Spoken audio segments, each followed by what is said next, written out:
What's up, guys? So today we are doing Wonderland, which is a really fun box.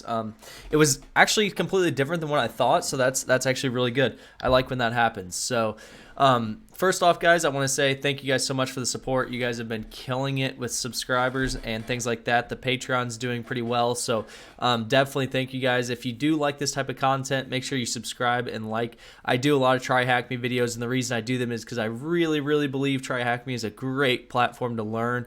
I also do other boxes and things like that. I have a lot more. I don't think I have any Try Hack Me's on my Patreon. I think most of it's all stuff that I do. I put together myself, labs and things like that. So if you want to check that stuff out, that's awesome. I do get a lot of asks for doing other content. So keep in mind, guys, that when you guys are seeing videos, a lot of them are recorded a long time before this. So I actually have been working with a lot of other platforms to make sure that you guys get more content out there. Pico CTF is one that we're doing, and I'm collabing with someone that's doing great.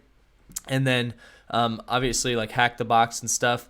I like those ones, but I think Try Hack Me is a little bit more user friendly, and so I recommend Try Hack Me over Hack the Box, even though Hack the Box has harder boxes on it typically. My channel is more for getting knowledge out there and not so much for the hardcore hacker, okay? And the reason I say that is because those guys have skills above what I'm teaching. So that's not what I'm trying to cater to. So keep that in mind when you're watching the videos, and I'm trying to get people into cybersecurity. I'm not trying to all of a sudden make really good hackers learn something they didn't, right? Those guys know how to find that type of stuff. So without further ado, sorry for the little rant there, guys. We're going to go ahead and dive right into this. So first things first, we have the box here. I actually had some issues with my video card, so that's why this has been running for an hour. I've been sitting here trying to start it. But let's go ahead and do a quick in-map scan. So we'll just do it in-map SC SV. So this is just a basic in-map scan, and we're going to go ahead and do the 10, 10, 244, 62. And I usually would save it in this folder. I'm not going to save it just because I don't want to, I know what it's going to give me result-wise. So when this comes up, when this in-map scan happens, it's going to scan for, obviously, ports that are open. The first two that we're going to see is we're going to see SSH, which is 22, and port 80, which is unsecured internet, so HTTP. So what I always do is, first thing, I would always go to, if it's a web server, I always just try to go to it, right? And there's actually a little title, Follow the White Rabbit, which I think, did we see that somewhere else? I thought we saw that somewhere else. Maybe not. So we're going to go to that web server, 10, 10, 244, 66, or 62, excuse me. Okay, so follow the white rabbit. So that's interesting. So I'm going to show you guys how I did this initially. But I will tell you, so after I do all these, I look up walkthroughs as well for other people to see if there's different ways to figure it out, right? And one of the ways that I saw that was really neat is if you actually download this image and use StegHide or something like that and use some sort of steganography tool, there's actually a secret message in this, and that message is, I think it's follow the rabbit, but with all of these separated or something like that. But that's a big clue, especially when we're looking for stuff. So first things I always do is I always, view the page source and then inspect. Whoops. So I always inspect. And the reason I do this is simply I just want to see what we come up with, right? So let's inspect. And then one thing I'll go to is accessibility. Just see what we got, what we're working with. Okay, I don't see anything that sticks out right away. A lot of this is just text. Boom. Okay, perfect. I like this up on the right. It just changes every time. But so I don't see anything right off the bat, right? I don't know if you guys saw anything right off the bat, but I don't see anything right off the bat. I just see kind of your basic stuff, right? So we don't have anything crazy. Perfect. So now what we can do is we're going to go back to our regular prompt here. And we're going to say, actually, let's go back to the one we were in. And we're going to say we want to use GoBuster or DirBuster. If you guys aren't familiar with these are tools that are going to try every possibility for using a word list, basically, to try and enumerate directories in your web server. So it's going to, what it's going to do is, like up here you see tryhackme.com room Wonderland. It's going to then try another word like, admin or something like that, right? But it's got hundreds and hundreds of them. thousands of them even, and it's going to try those for you. So I'm going to go ahead, use GoBuster. It's one I like. And then you have to specify that dir for directory. That's what the attack you're trying to do. And the word list we're going to use is just, this is all in the attack box, so you guys can use these same ones. User share word list, dirbuster, and then directory. And you can use whichever ones you want. And then list 2.3, and we're going to use the medium one. You can use the small one. You can use whatever. I use the medium one, and then the URL. So the URL is just the http 10.10.244.62, and then you have to specify the directory after it. And then we'll go ahead and hit that and see what we come up with. Now, I'm going to stop it right there so we're not wasting a lot of time. You guys see that the first thing it came up with was attack R, or as a /R, excuse me. So it came up with an image, and then a poem, and then an R.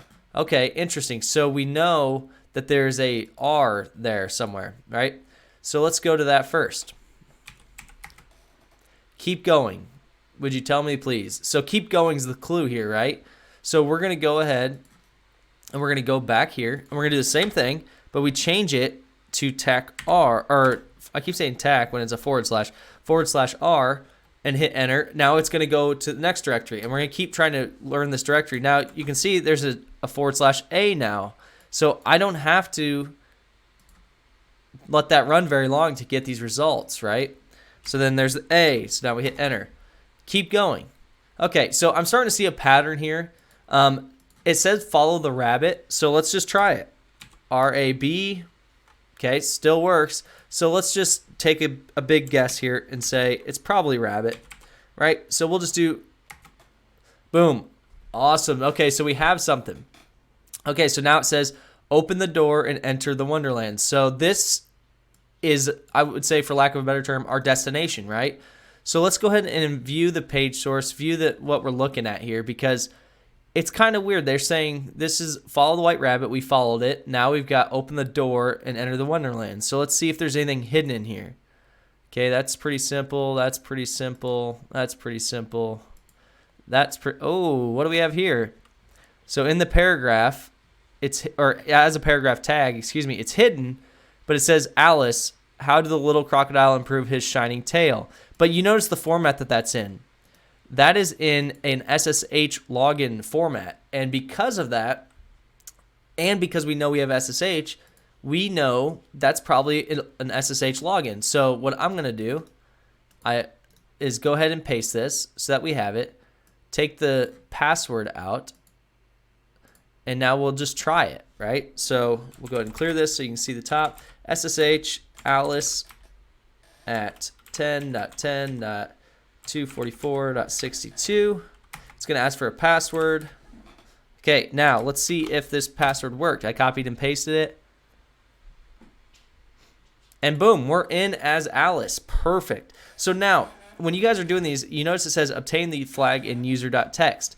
So to save you a little bit of time, I did look for this, same as anybody else would, right? I did everything. I even did find name, and then what was it? The flag, they actually tell you the flag name. It's user.txt. I did this, right? And obviously that's going to give us a bunch of crap. So we're going to do to dev null. And you notice we don't get any non-permission denied errors, basically. We get nothing from this. So this tells me that user.txt, why can't I see it? That's weird. So I looked at the hint, and the hint says everything is upside down here. So at first I didn't get it. I was just like, all right, well, when we get root, we'll find it, right? Like I'm not that worried about the user one. But it's actually a huge hint. The hint is that everything's upside down in the sense if you hit ls, the root.txt flag is actually in the first user's account or home directory. And guess where the user text is? It's in the root directory. So we can't access that right now. Even though theoretically you could if you knew it, right? So you can go, just heads up, you can go to root and then user.txt since I know it's there and I only know, and there it is. Try hack me curious. And the only reason I could do that is because I knew it was there, not because you would automatically assume that that's there. So now we've got that. let's keep going here. And if you guys are wondering, the notes that I've written down for this box is a complete step-by-step walkthrough, everything. That is all on my Patreon. So please, if you guys are enjoying the content, like, subscribe, hit the notification bell, and also hit that Patreon because there is a lot more detailed information in there. So, all right, so now we've got the login credentials. We've done that. So now let's see what's in her home directory, right? Okay, so we have Walrus and the Carpenter. So one thing I'll tell you guys when you're doing CTFs, just kind of by default, when you see a script inside of the home directory, it's usually going to be used, okay? Now, I'm not saying every time, but usually. All right, so let's go ahead and cat it. We want to read it. Okay, so it looks like it's a Python script that reads you a poem, and it prints out how many letters, or how many did it print out here? Okay, so it prints out 10 random ones for us, random lines. So, okay, interesting. But the big thing here is that it imports random. Okay, so that means it's reaching out somewhere else to get that, right? So that's important. So first things first, let's go ahead, and this is something I recommend you do anytime you're on a Linux box that you're trying to escalate privileges. Sudo L will tell us what we can. So we need the password. If it's still pasted, perfect. So the sudo L will tell us what permissions or what commands we can do with sudo, meaning what we can do elevated privileges. But you can see we can only run it as rabbit, which is the next user we need, right? But we can run Python, and we can run that exact script that we just did. So that's another clue right there, right? We know that they're giving us a script and saying you can run it as a different user if you want. That's kind of a hint, right? So now that we looked at it, we know that it imports Python, it's a Python script that imports random, which is really good to know because let me show you what we can do here. So now, I'm looking for the specific one here. Okay, perfect. So now one thing I'll want to keep in mind, I have notes that I write down here to tell you guys, is I would usually, if I was doing this, right, like if I was just now taking over a box or something, you might download linps or something like that to try and find vulnerabilities. But because it's a CTF and because they're kind of giving us breadcrumbs, we can kind of just keep pursuing it this way. So, all right, so now we go ahead. One thing that we're going to do here is we're going to run a command in Python, right? And the reason for this is it's just going to tell us the Python paths that they're importing from. So Python 3, and then the -c import, okay? And what this is going to do is, import. What this is going to do is it's going to tell us the actual default paths that it's going to look for and where it's going to import from, okay? So when it does this, you'll see what I mean. All right, so so you see there's a couple of hints here. So number one, you can see user library Python. That's where those imports are coming from. Those packages or those modules, whatever you want to call them, are in these directories. So when you import random, it's going to be looking in these different directories, and it's going to go into this one and say, is there a random.py in there? Nope. Okay, is there a random.py in here? Nope. Is there one in here? Okay, cool. But the key here is this first one. See that?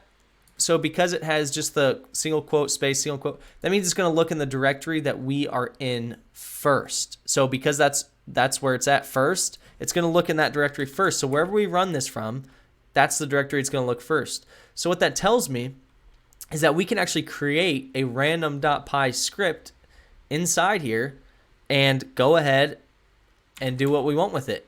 And it will import that, meaning it will call on that first. So this is very similar to, if you guys have seen DLL hijacking, this is similar. It's not the same thing, but this is Python library hijacking, very similar. So we'll go ahead and hit Vim, and we need to name it random.py. Perfect. Okay. So now we need to make this basically a Python script, right? Even though it's very, very simple, we're going to say import OS because we need that module. And then we're going to just go down os.system. And then we're going to say bin bash. So this is just specifying that we want to get another bash shell straight from this, but we want it to do it we have to do it from Python, right? So now we'll just save it. So now we just save.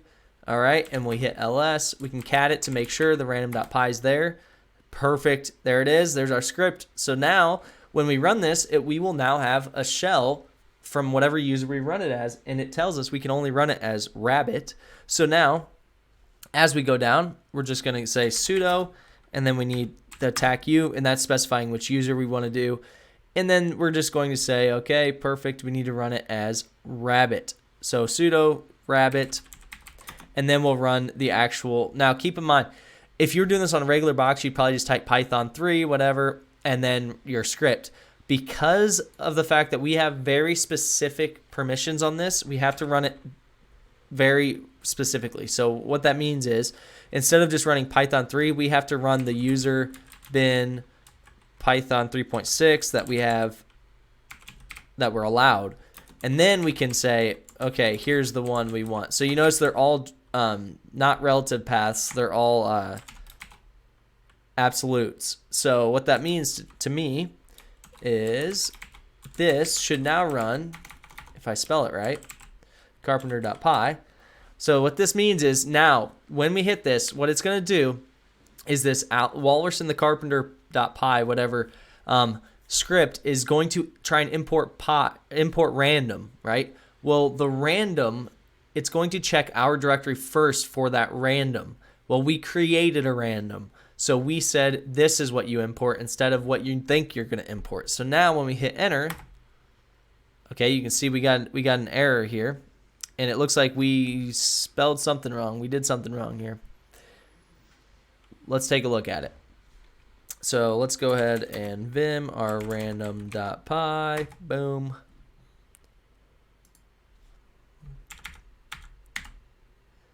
And we'll go ahead, try that.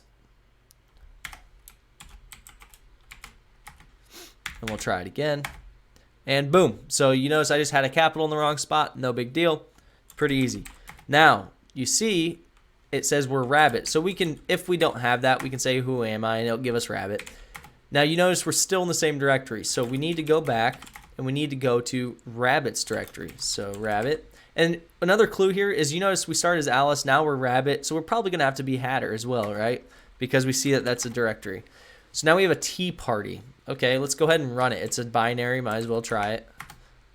The Mad Hatter will be here soon, probably by Thursday, April 7th. Okay, well that's today, right? That's the day that we are in currently, which is good, but that means it's importing a date. So no matter what we put here, we're going to get this. Segmentation fault core dumped. That's important because the segmentation fault core dumped is kind of a hint to me that it's probably a buffer overflow, but I'll tell you it's not, because I think that's the point of part of this box is when I thought about it, I thought it was going to be a lot of rabbit holes that you're diving into and then they're nothing. That's what I thought. That's not really the case. So we go ahead and let's just look at this binary, right? We'll look at it. Okay, so we've got a bunch of stuff. Wow. Okay, so a lot of it's unreadable, right? Except for some of it. So here we have the Mad Hatter will be here soon, which is what we had. And then it says bin echo. Okay, so that's a direct path. So it's telling me that we need to, or that it's going to echo and then probably by and date. So it's going to import this date, right? So that's very similar to what we just did. It's got to import that from somewhere, right? So if we can change where it imports it from, because that's a relative path, we can then mess with it and edit it. So, okay, so we kind of have a clear attack vector now, because we know that if we can get it to import the same way we did with the Python script, but with bash, then we're in. So let's go ahead and check first what permissions this even has, right? Because it doesn't do us any good to run Tea Party and, have another path or whatever if we can't elevate our privileges. But you can see here the Tea Party has a sudo bit, or SUID bit, excuse me. So what that means is when you run Tea Party, it runs with elevated privileges regardless of who runs it. It runs as the privileges of the owner, which we don't know who the owner is yet. But and it says root, but it's going to be Hatter. So it runs as the privileges that they set. So that's interesting. That tells us a lot right there. That tells us that Tea Party, again, because it's in our directory, probably is what we're going to use. Now, let's go ahead, and since we have the date, we know that that date is what we're looking for. We just need to go in this home rabbit directory, and we need to create a script, basically. So let's do the same thing, vim. But this time, we're going to name it date, because that's what we're changing, right? That's what we need to import, because that's what it's calling on. So let's name it date. So now, we'll just say, whoops, there we go, bin bash. And this is just a bash script, so we just need it to take us to bash, right? Pretty simple, pretty easy. And there's our script. That's the whole thing. So now the problem is if we run this now, it's still going to call on the date. It's not going to do anything. We need to set that date is called on by us, right? The other thing you need to do is you need to change that date to be able to be ran. So you can do change mod 777 date. Now you can also do change mod plus X, to leave it, make it executable, whatever you want to do. It doesn't really matter. So now if we echo path, so this will show us the paths that when we run a binary, it's going to look for.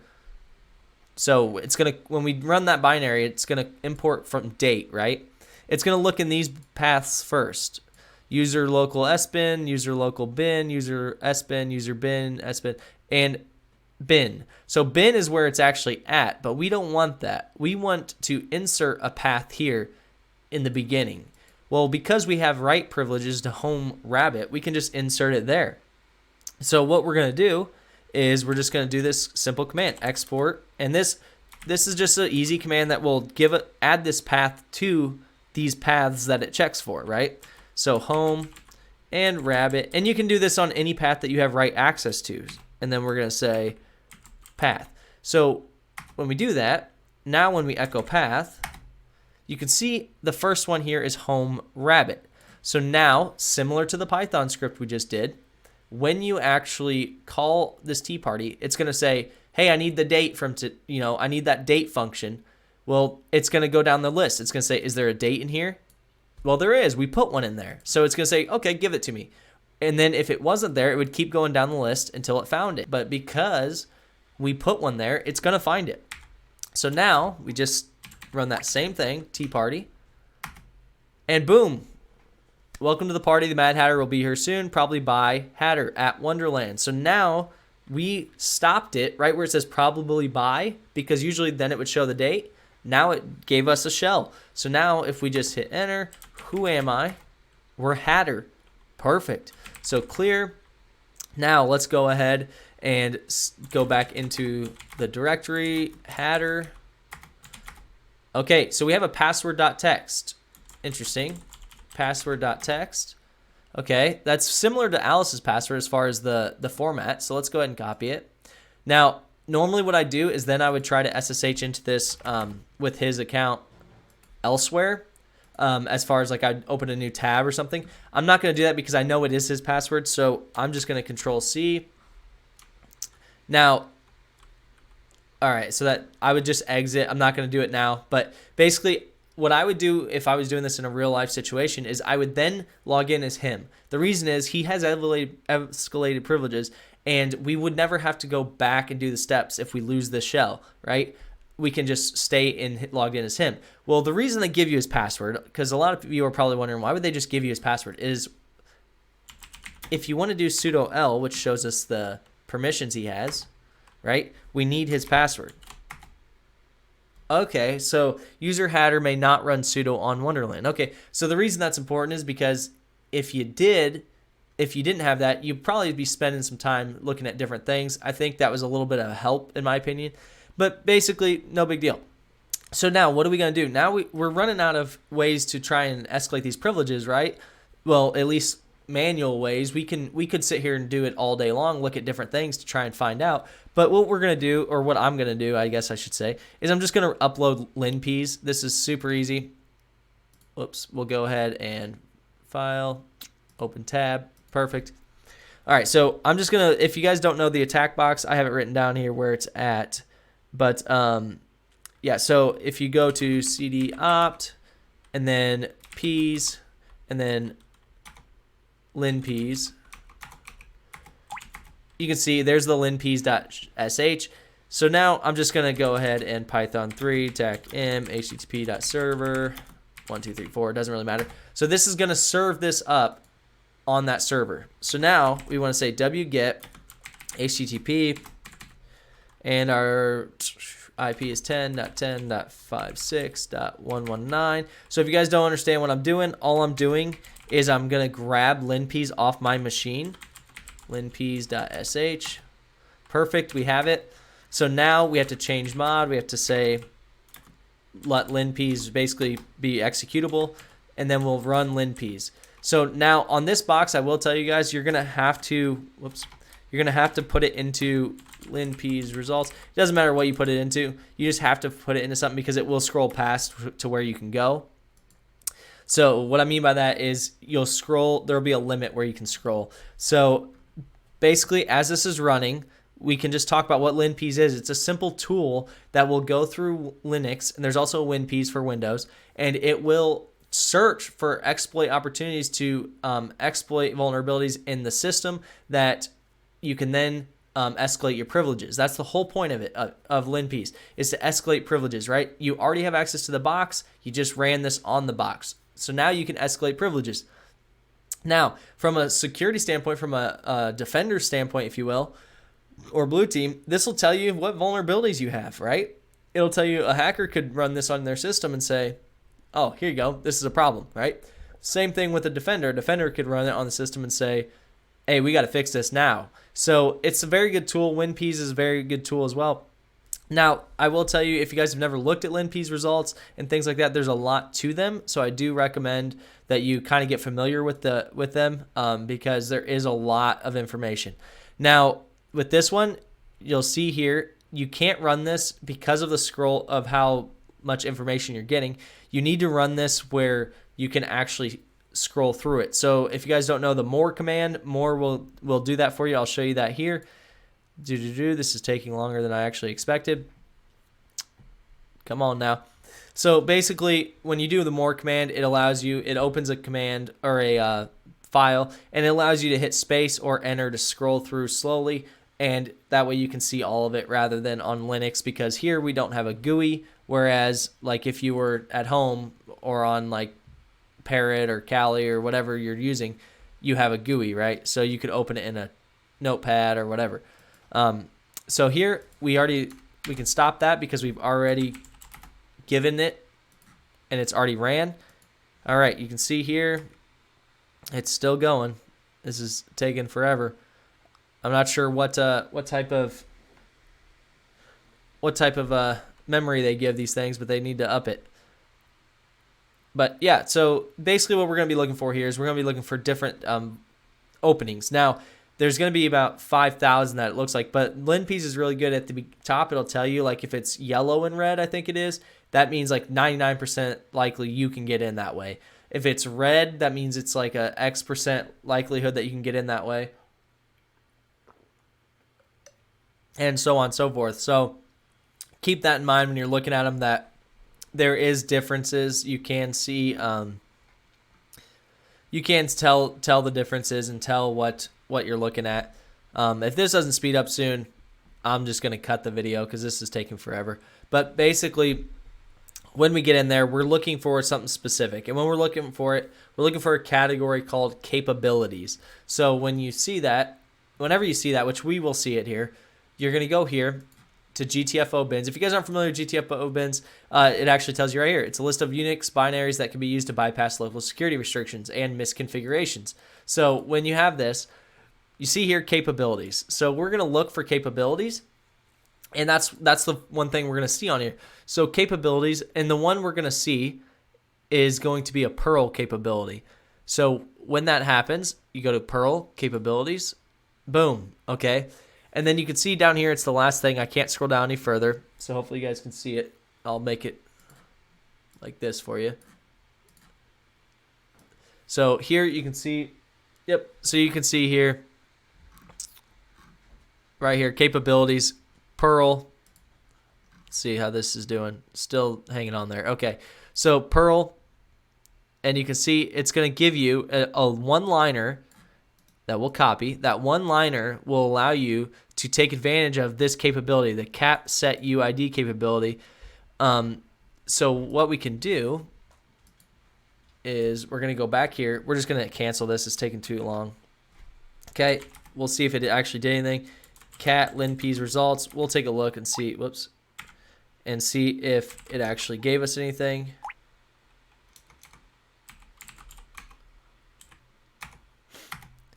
Okay, so you can see we got through a little bit of it, but not a lot. This is what it would look like, but for some reason it just was taking forever. It would look like this, and as it's scrolling through, it's going to give you guys the information. It's going to say, see how this is like red? It means you must take a look at it. So one of the things that's going to pop up red is this capability. Under the capabilities, it'll say cap set UID. Okay, so you can see that the categories are like this: basic information, system information, and then underneath them are these yellows, and then the red will be underneath that. Okay, so that means that's something you need to take a look at. Very important.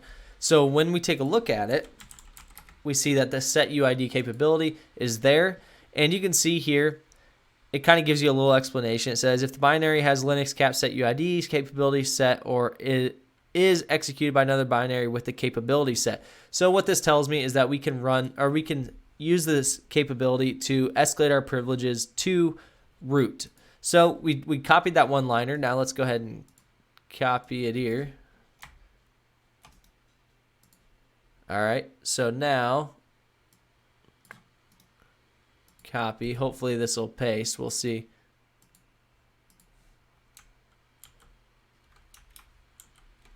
Okay, it did. Perfect.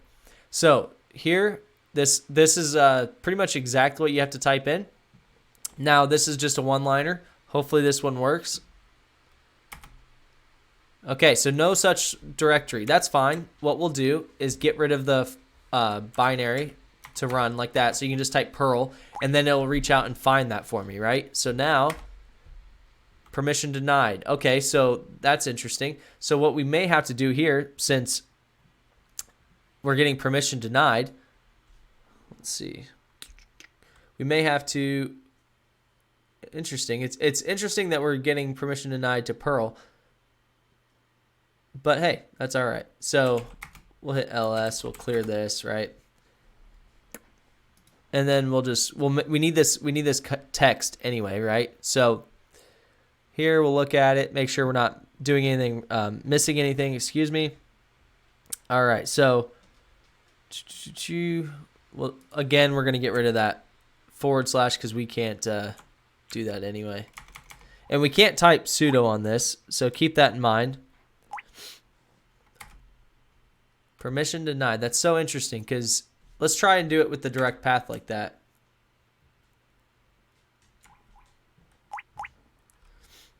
So we'll try user bin Perl. And then it's saying that that's not directory. Okay, so let's just do this.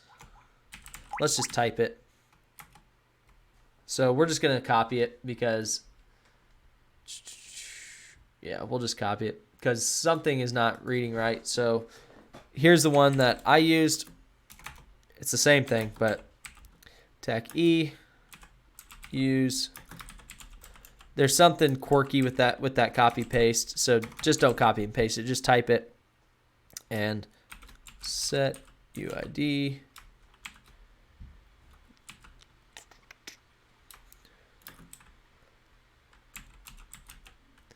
And I know it looks word for word like I'm typing it, guys. I understand that. But just trust me. Set UID. And for the most part, I am. Just keep in mind that you know how Linux is finicky. So sometimes copying and pasting commands and things like that doesn't always work. And that's fine.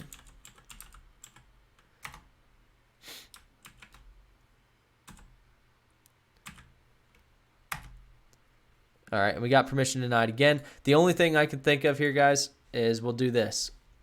And the only reason I'm thinking of this is because I didn't have this issue before. All right, so now we're going to SSH in, but we're going to SSH in as Hatter. And this might be why they gave us the password as well, so that when we SSH in, or so that we can re-SSH in, excuse me, and not run into these issues. Hopefully that copied. I don't even know. All right. All right, perfect. And this is one of the reasons, guys, as well, that I purposely leave this stuff in if possible, because I want you guys to see the struggles that you run into, even if you've done this box in the past. So let's see now. Okay, and that worked. So for some reason, having 3 different shells all buried in each other was not allowing it. So we'll say, who am I?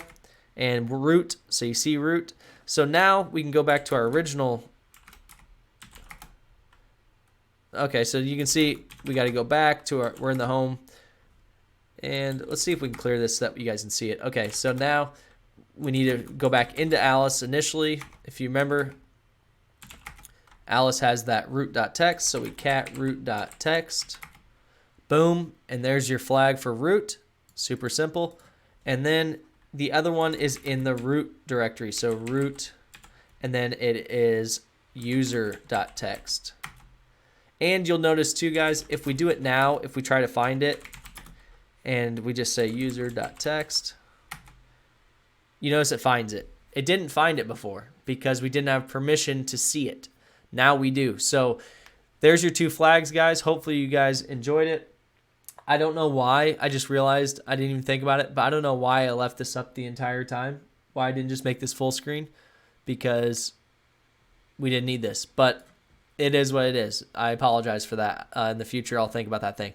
So hopefully you guys enjoyed it. This is a super simple box.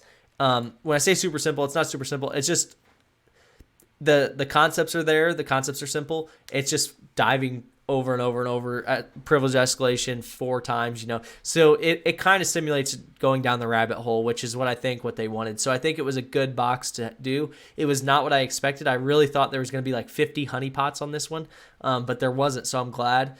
And hopefully you guys enjoyed it. I really appreciate it. Like I said, keep the support coming, guys. I'm loving doing these, and I'm going to try to do as many try hack me's as possible. I know some people want me to vary from that, and I will. That's why I've been doing like 1 try hack me a week, and then 1 video that has nothing to do with it a week. And the reason I like try hack me again is because I feel like a lot of people don't have the privilege that I have, that some of us have, where we can just spin up 10 VMs. We can just, you know, practice at our work and things like that. Some people need this attack box and a box to hack into. It helps them. So that's why I like this type of environment. So hopefully you guys understand that, and hopefully we can keep grinding. So thanks, guys. I really appreciate it.